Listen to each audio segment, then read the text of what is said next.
পৃথিবীতে এমন একটি শহর রয়েছে যেখানে মানুষের কাছে সময়ের কোনো মূল্য নেই। এই শহরের বাসিন্দারা যখন খুশি জাগেন, যখন খুশি ঘুমান কিংবা যখন ইচ্ছে মাছ ধরেন।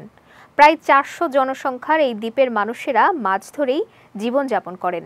অদ্ভুত এই শহরটি সম্পর্কে বিস্তারিত থাকছে ডেস্ক রিপোর্টে। সময় অত্যন্ত দুর্লভ জিনিস, তাই বলা হয়ে থাকে সময় ও নদীর স্রোত কারো জন্য অপেক্ষা করে না। কখনো অফিসের কাজ, কখনো পরিবার, কখনো বা সামাজিকতা, এভাবেই দিন শুরু হয় আবার শেষও হয়ে যায় নিজের নিয়মে।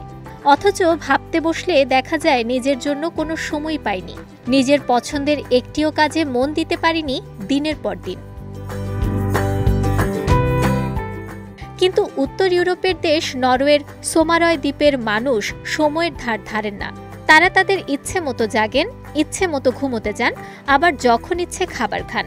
মাত্র ৪০০ জনসংখ্যার এই দ্বীপের মানুষ নির্দিষ্ট কোনো সময়ের ছকে জীবনযাপন করেন না। এখন মনে প্রশ্ন জাগতেই পারে, কেন এমন জীবন সোমারয়ের বাসিন্দাদের? মূলত সোমারয় দ্বীপে মে মাসের ১৮ তারিখ থেকে ২৬ জুলাই পর্যন্ত টানা ৬৯ দিন সূর্য অস্ত যায় না। ফলে এই ৬৯ দিনের মধ্যে স্থানীয় সময় যখন রাত ৯টা বাজার কথা, তখনও দ্বীপের মানুষ সাঁতার কাটা কিংবা পাহাড় চড়ার মতো কাজ করেন।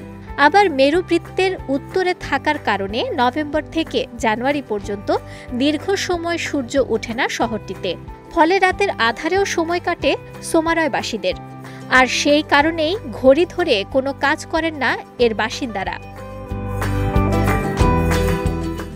পাহাড়ে ঘেরা এই শহরটিতে মূলত মৎস্যজীবীদের বসবাস। তবে দ্বীপটির এই অদ্ভুত পরিবেশের কারণে প্রতি বছরই সেখানে বাড়ছে পর্যটকদের ভিড়। এ পর্যটন ব্যবসা ঘিরে এখন শহরটিতে অনেক ছোট হোটেলও গড়ে উঠেছে। বিজয় টিভি নিউজ ডেস্ক।